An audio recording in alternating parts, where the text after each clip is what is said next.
అంతేకాదు నేను హిట్లర్ లాంటి వాడని చెప్తున్నాడు. హిట్లర్ అంటే ఎవడు?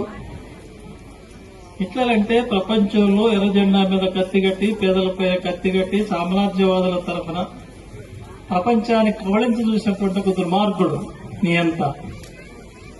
హిట్లర్ అంటేనే ప్రపంచంలో అందరూ వ్యతిరేకిస్తారు. కమ్యూనిస్టులే కాదు, అందరూ వ్యతిరేకిస్తారు. ప్రజాస్వామ్యాన్ని కోరుకునే ప్రతి ఒక్కళ్ళు హిట్లర్ వ్యతిరేకిస్తారు, హిట్లర్ విధానాలు వ్యతిరేకిస్తారు. కానీ మన రాష్ట్ర ముఖ్యమంత్రి రేవంత్ రెడ్డి మాత్రం హిట్లర్ను పొగుడుతున్నాడు.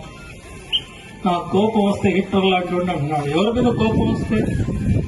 పేదోళ్ల మీద, గుడిసెల మీద కోపం వస్తే 1,00,000 కోట్ల విలువైన గుడిసెల్ని కూల్చేశానని చెప్తున్నాడు. ఈ పరిపాలన మనకు కావాల్సింది. అయితే ఆయన ఒకటి విషయం మర్చిపోయాడు.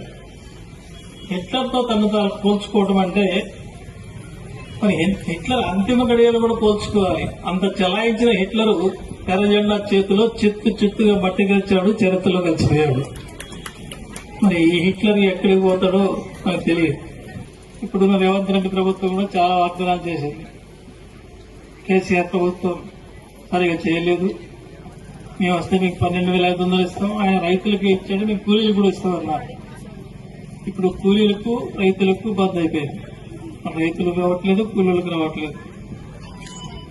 అదేవిధంగా గ్రామాల్లో మహిళలకు 2,500 ఇస్తామన్నారు. 2,005 పైసలు కూడా రాలేదు. తులం బంగారం ఇస్తామన్నారు. బంగారం అట్లుంటుంది ఎవరికి తెలియదు. ఈ విధంగా అనేక వాగ్దానాలు భంగమైపోయినాయి.